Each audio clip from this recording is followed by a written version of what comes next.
So I am here with Mo Perkins. Hi. Hi. How are you doing? Good. Great. Yeah, how are you enjoying the Austin Film Festival for your second time? My second time. I love Austin. I particularly love Austin audiences. I find that they are open to films in a different way, and there's such an enthusiasm. Just screening for Austin is a treat. Yeah. Yeah. And so tell us a little bit about the story. Your husband was the writer, correct? My husband was the writer. Yeah.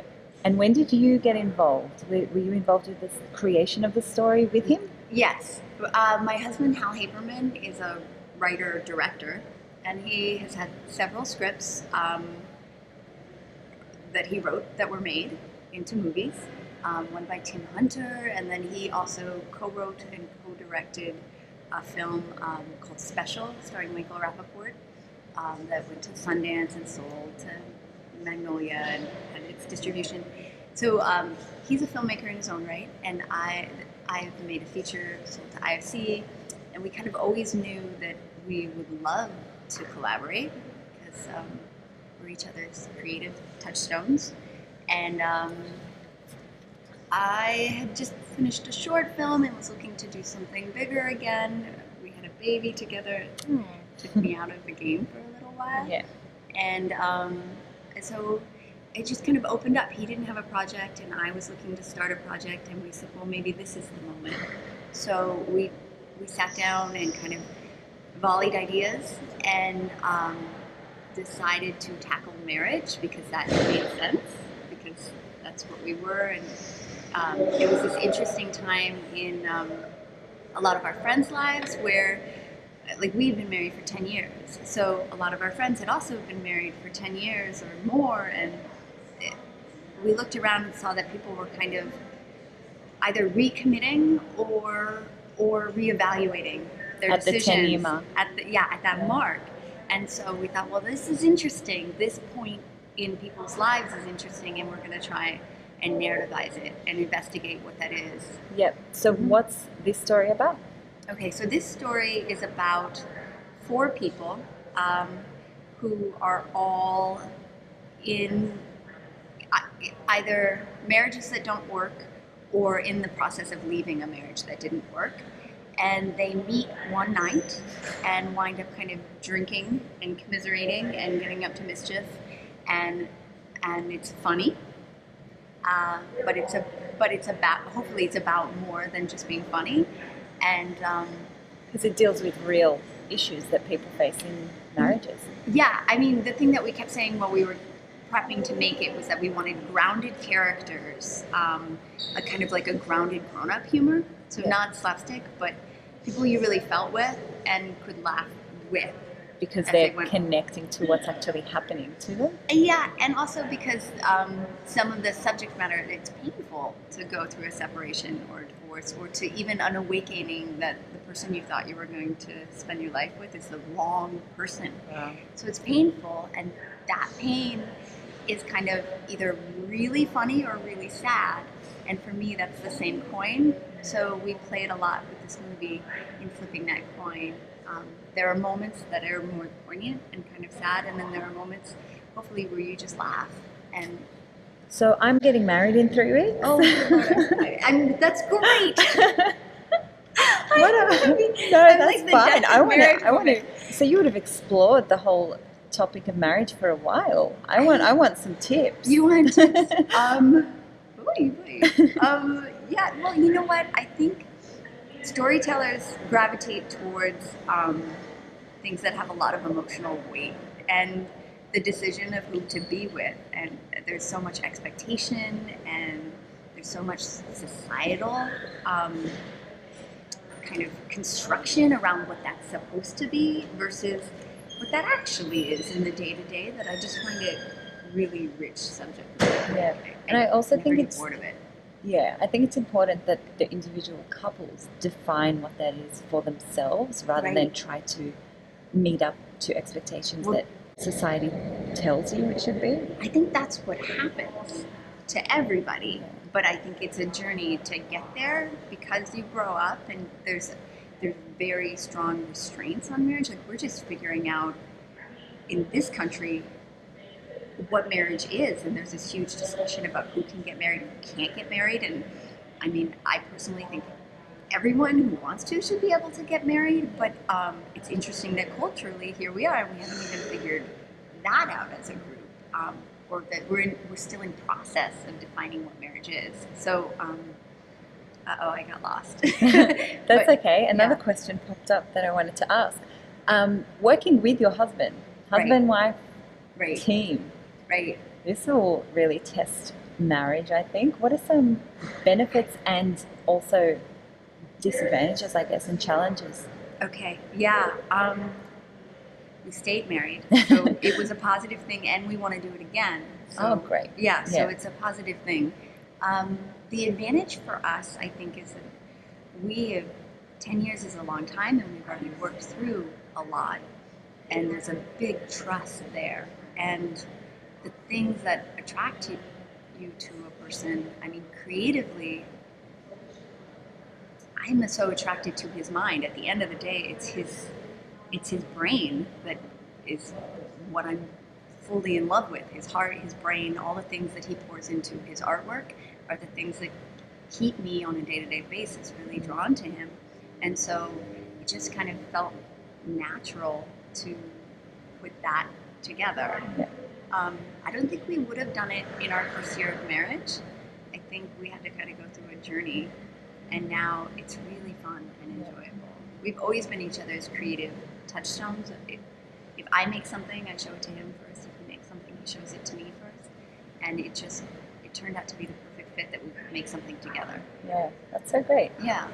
Now, just with filming the actual film, I heard that in the night beach scene Yeah. that there were actual stingrays or something Where like did that. you hear? I can't remember. I read it somewhere. It's true. And it's actually in the film. Someone steps on it. Is that right? Oh no, it's so much worse than that. Oh no. I mean, it's fine. Everybody's fine, but we didn't have a lot of money. But the beach scene, if you put actors in the water, I'm a safety buff. Like, I love actors, and I'm not. Film is film. It's not open heart surgery. Like, there's no reason to push anything dangerous ever, and it's your responsibility as a director to make sure that happens. So when we went to the beach, we knew, okay, we've got these 4 actors, and they're gonna get in the water, and it's gonna be after midnight when we get them in there. So it's gonna be totally safe. So we had a ranger, and we had a lifeguard, and we had like warming tents, and we had people with big fuzzy blankets to like engulf them when they came out, because it's California, but it's still the Pacific at night. So we get there, and we've chosen a location that was kind of this pier, so that we could put a light out so that you could see them when they got in the water. And because it's got this rocky pier, it turns out that California this summer was having a huge boon in its stingray population. Wow. Huge. Like, sometimes that happens. Like, there's an algae bloom. Yeah. There was a stingray bloom. Is that common? No. Oh. It was just happening. And so the lifeguard came, and he said, okay, well, here's the thing. And he wasn't concerned, which I thought was really okay. And he was, he was a state, like, certified, appointed. Yeah.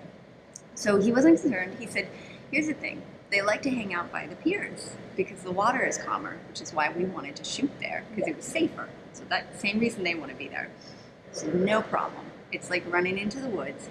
Make a lot of noise when you run in. They'll scatter. You can do your thing and come back out.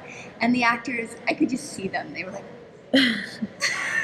I was no. So what we did is we put people out. They made a lot of noise, and like we tried to like really clear it. And then it was time to do it, and the actors all knew that it was only going to happen so many times, because once they're in, they're wet, and to dry them and reset is a big deal. So it's this wide shot of them running in. This is too wordy, I know, but no, it's good. So they're going to go in, and they are the most committed, sweet, like lovely actors. They were all a little scared. I'm a little scared. The lifeguards there's like 20 people on the beach, and they run in, and Mary Elizabeth Ellis, she steps on a stingray. Oh. And it kind of like, it's in the water, and I didn't know because I'm way back on the beach with the camera on this long lens, and so I didn't know. And she kind of, they all go in, and she does this little flip with the, and it's like a dance with the stingray, like, and then she pops back up, and there's this flash second that you can see in the film where she's like, and then she just kept acting. Oh, wow. The whole time. She did the whole scene, and they go into the water, they splash, and then there's a police officer calls them back out, and then she did the whole scene. That's dedication. And at the end, it was cut, and she's like, do we have to do it again? And I was like, no, it was great. And she's like, good, because... Oh, so you didn't even know? I didn't even know, but for the rest of the shoot, all of the actors totally roasted her. And they were like, oh, Ray misses you. Your boyfriend, Ray. And there was, like, she did a stingray impersonation, and Ray, the stingray, who was totally smitten with Mary Elizabeth, became, like, part of the shoot. Yeah. But you can see it. Yeah, and I think if you that's zoom great, in, though. you can see it, yeah. You know, because it's a personal story that she will never forget. She's and it's never captured on film. It's captured, so captured on film. You can see it. Yeah. Go zoom in, you can see it. But, yeah, I mean, those are the things that happen on set that bond you, too. Yep. And so this is your second feature film. Mm-hmm. What do you think you've learnt from the last two that you can take on or give as advice to our viewers? Okay. Most of the viewers are from Sydney, I assume, who are independent filmmakers. Okay, great. I have good advice for that. Okay. I would say I make tiny, low-budget films. And this one was a little bit bigger than the one before. And so I'm slowly kind of expanding what's possible. We shot it in 17 days. Oh. I know, right? Yeah. And we're all over Los Angeles. It's a fairly, like, a lot of actors on screen all the time, a lot of dialogue, a moving automobile, oceans, nighttime shoots. It was a challenge, and the thing that I felt really successful in it, but I kind of learned, like, make the film that is right for the size of project that you are making. Like, don't try, like, know what it is that you are making, push your boundaries, but only push them so far that it's still an achievable goal. Like, don't make an action film on an indie budget, because you're gonna look like a cheap imitation of a film that can do it better. And so I think I'm learning to really identify what my resources are and to make the most of them. And each project I get a little bit better at that. Yep. And my resources grow a little bit. And so my scope can grow a little bit. Yep. Yeah, that's great. And what's next for you? We're gonna make another one, and my husband is writing something, and I'm also going to start writing something. It's, you know, if you're an indie filmmaker, you know you always have like 5 things going at once because you never know which one is going to find funding or the critical piece that's going to send it over. Do you write as well? I do write. That's going back to why we made a really good pair.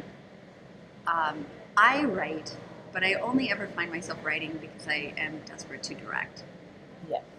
And writing doesn't fulfill me in the same way that directing does. Yeah. I really like the collaboration with actors. I love the kind of like collective barn raising of a set where everyone comes together. I also read that you love rehearsing and really getting in with the actors. Yeah, I love it. Yeah. I love collaboration. I love actors. I love what they do. I find it very magical. I love cinematographers, and I love just all that energy that comes together to create this one little moment.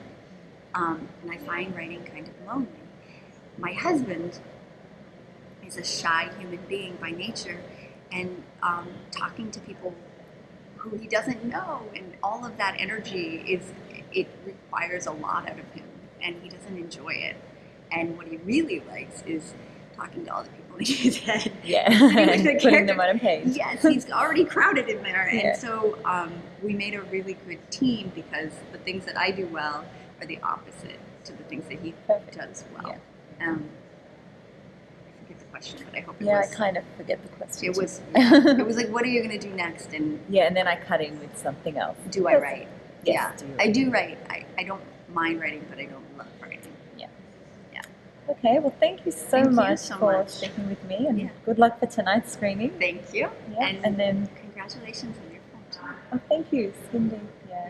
How's it going here? Really well. Yeah. I'm only in one scene, so can't really say my film. It's your film. but, You were. but I'm here with them, and yeah, it's just amazing seeing something go from, because my roommate wrote it. So Okay, right. seeing something go from an idea in somebody's head all the way through and now being screened at the Austin Film Festival. So that's just Is this your amazing. premiere? The premiere? Yeah, world premiere. World premiere. Yeah. Wow. Yeah. It's huge. Yeah. Yeah. So I'm very proud. Yeah. Okay, thank you. Thank you.